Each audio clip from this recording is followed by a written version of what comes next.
কি হয়েছে, কাঁদছো কেন? এই আমি জাস্ট নিজেকে hello friends, welcome back to my channel. সবাই কেমন আছো? আশা করি সবাই খুব ভালো আছো। তো চলে এলাম আজকে তোমাদের সাথে নতুন একটা ব্লগ শেয়ার করতে। তো আজকের ব্লগের প্রথমেই তোমরা যেটা দেখতে পেয়েছো সেটা হচ্ছে আমার কান্না।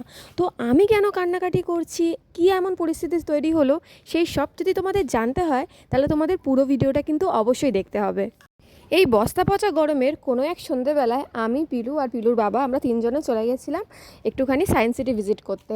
তো অনেক ছোটোবেলায় সায়েন্স সিটি এসেছিলাম, তারপর আর আসা হয়নি। মাঝখানে 10টা বছর 12টা বছর কেটে গেছে। তো তাই ভাবছিলাম সায়েন্স সিটিটা কেমন আছে সেটা দেখতেই আরেকবার আসা। তো ভেবেছিলাম যে সায়েন্স সিটি হয়তো আগের থেকে আরও সুন্দর হয়ে গেছে, কারণ চারদিকে যেহেতু উন্নয়ন হচ্ছে। তো সেই জন্য আমার আশা যে এতভাবে আশাহত হবে সেটা কখনো ভাবতে পারিনি।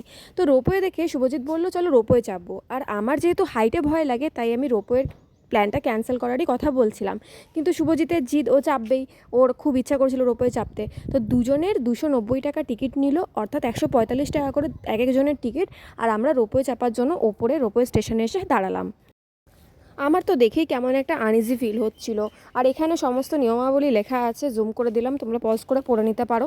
দেন রোপওয়ে এলো আর আমরা চাপলাম। আর চাপার পর থেকে আমি শুভজিৎকে বলছিলাম, শুভজিৎ আমার না ভালো লাগছে না, কেন যে তুই এটাতে চাপার জন্য বায়না করলি।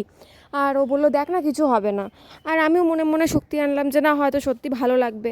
বাট বিলিভ মি, আমার এতটা বেশি ভয় লাগছিল যে আমি রীতিমতো হাত পা আমার ঠান্ডা হয়ে যাচ্ছিলো। আর আমার ছেলে তো বসে বসে পুরো এনজয় করছে। আসলে ও ছোটো, তো ও বুঝতে পারেনি যে ও এতটা উপরে আছে। আর যদি বুঝতে পারতো তাহলে হয়তো ওরও ভয় লাগতো। আর পরে বুঝতে পেরেছিলাম যে শুভজিৎও কিন্তু ভয় পাচ্ছিল, আমাকে দেখে অতটা বোঝাতে চাইছিল না। আর এখানেই দেখতে পাচ্ছ পুরো সায়েন্স সিটিটাকে ওপর থেকে কত সুন্দর দেখতে লাগবে, কিন্তু সেই সুন্দরতাটা আমার আর চোখে সহ্য হচ্ছিল না। আমি হয়তো বুঝতেই পারছিলাম না যেটা সুন্দর লাগছে। পরে ভিডিও দেখে মনে হয়েছে যে হ্যাঁ, সত্যিই সুন্দর লাগছে। প্রথমে কিছুক্ষণ রোপওয়ে চলার পর আমার অতটা কিছু ফিল হয়নি, ভেবেছিলাম হয়তো পুরো জার্নিটা আমি চুপচাপই নর্মাল বসে কাটিয়ে দিতে পারবো।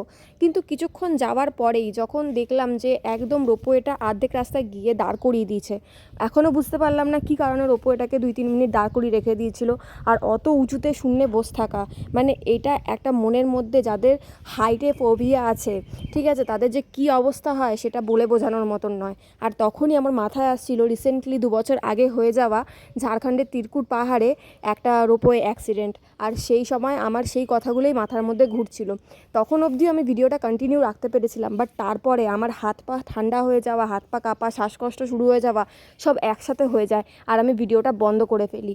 আর সেই সময় শুভজিৎ আমার হাত থেকে ফোনটা নিয়ে ভিডিওটা চালু করে। আর সেই সময় আমি করছিলাম অজস্র পরিমাণ কান্না। আর কান্না করার যথেষ্ট কারণ ছিল, অত উঁচু হাইট থেকে বসে থাকা, নিচের দিকে তাকানো, যাদের হাইট ফোবিয়া আছে তারা তো জানোই যে কতটা ভয় লাগার মতন পরিস্থিতি। আর যারা সায়েন্স সিটির রোপওয়েতে উঠেছো তারা সেটাও জানো যে জায়গাটা কতটা খোলা, আর কীভাবে হাওয়া লাগার পর ভয়টা আরও বেশি পরিমাণ লাগে। তো সেইটাই আমার সাথে হচ্ছিলো। জানি না তোমাদের কাদের কাদের এই জিনিসটা ফিল হয়েছে, বাট আমার প্রচণ্ড পরিমাণ ভয় লাগছিল সেই মুহূর্তে। তো আমি আর নিজেকে কন্ট্রোল করতে পারিনি, অজস্র পরিমাণ কেঁদে ফেলি। এখানে তোমরা রোপওয়ের ফুল জার্নিটাই দেখতে পাবে আমার। আর কত সুন্দর এমনিতে ওপর থেকে লাগছিল সেটা তুমি দেখো, পুরো কলকাতাটাকে দেখা যাচ্ছিল। কিন্তু আমার সেই সব দিকে আর মন ছিল না। রোপওয়ে থেকে নেমে যাওয়ার পর আমি এত ভয় পেয়েছি। আমি সত্যি বলতে, আমি না হাইটে একটু বেশি ভয় পাই। আমি হাইট নিয়ে একটু বেশি আমার ফোবিয়া আছে। লাস্ট আমি নাগরদোলার হাইটেই চেপেছিলাম, ওর থেকে বেশি আগে চাপিনি। কিন্তু এইটা এতটা ওপেন আর পুরো এত হাইট, আমি জাস্ট নিজেকে আর কন্ট্রোলই করতে পারিনি। মানে আমি ভয় রীতিমতো কাঁদতে লেগে গেছি।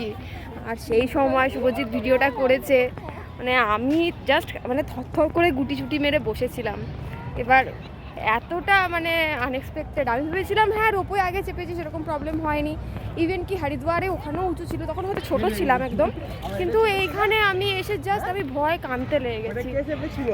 তোমরা দেখতেই পাচ্ছ ওপর দিয়ে রোপওয়েগুলো যাচ্ছে। এটা কম হাইট মনে হচ্ছে, কিন্তু একটু পরে গিয়ে এই হাইটটা অনেক বেশি হয়ে যাবে। তো এমনিতেই আমরা দেরি করে গেছিলাম, আর সন্ধে হয়েই গেছিলো, তাই জন্য সায়েন্স পার্কটা না ঘুরে ডাইরেক্ট চলে গেছিলাম আমাদের মেন অ্যাট্রাকশন ডাইমেনশন হলের দিকে। বাট গিয়ে আমরা প্রচণ্ড আশাহত হয়েছি, কারণ কি আগে যেরকম আমরা দেখে গেছিলাম সায়েন্স সিটি, সেরকম আর পরিষ্কার পরিচ্ছন্ন সায়েন্স সিটি নেই, খুবই খারাপ অবস্থা হয়ে গেছে। তাই নিচে টাইম ওয়েস্ট না করে আমরা চলে এলাম ডাইরেক্ট অ্যাকোরিয়াম দেখতে। ভেবেছিলাম হয়তো এইখানে অ্যাটলিস্ট কিছু একটু ভালো দেখতে পাবো, বাট এখানে এসে দেখলাম যে অ্যাকোরিয়ামের অবস্থা অবস্থা অত্যন্ত শোচনীয়। মাছগুলো কীভাবে ভেতরে বেঁচে আছে সেটা আমি বুঝতে পারছি না।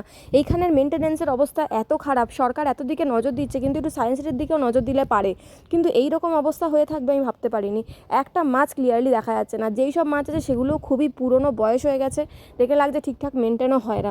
মেনটেন হলে কি আর এরকম পরিস্থিতি থাকতো? তোমরা যারা রিসেন্টলি সায়েন্স সিটি ভিজিট করেছো তারা হয়তো জানবে যে আমার বলা কথাগুলো কিন্তু ভুল নয়। মে মাসের লাস্টের দিকে আমি গেছিলাম সায়েন্স সিটি, আর সেইখানে এরকম পরিস্থিতি ছিল। এক দুটো অ্যাকোরিয়াম একটু ভালো ছিল, সেগুলো দিয়েই আপাতত ছবিগুলো তুললাম, দেখতেই পাচ্ছ।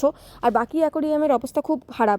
যে পিরানা মাছ আমি দেখতে গেছিলাম, সেই পিরানার অ্যাকোরিয়াম এতটা খারাপ অবস্থায় আছে যে ভালো করে পিরানা মাছ দেখাই গেল না। আর তাও আমরা কোনো রকমে যেটা করতে গেছি আর কি, পিলুকে মাছ দেখাতে গেছিলাম, সেটাই দেখে লাস্টে আশাহত হয়ে ফিরে চলে আসি। এবং আসার সময় আমরা ক্যাব নিয়েছিলাম, কারণ কি অন্য কোনো ট্রান্সপোর্ট নেওয়ার কোনো কথাই নেই, যা অজস্র গরম ছিল কলকাতায়। তো ক্যাব নিয়ে আমরা আবার বাড়ির দিকে চলে আসি। তো ভিডিও কেমন লাগলো অবশ্যই তোমরা জানাবে। আর ভিডিও এবার থেকে আশা করি রেগুলার আসবে। রেগুলার আসার জন্য তোমাদের সাপোর্ট খুবই দরকার, প্লিজ আমাকে একটু সাপোর্ট করো। থ্যাংক ইউ, দেখা হচ্ছে নেক্সট ভিডিওতে, টাটা।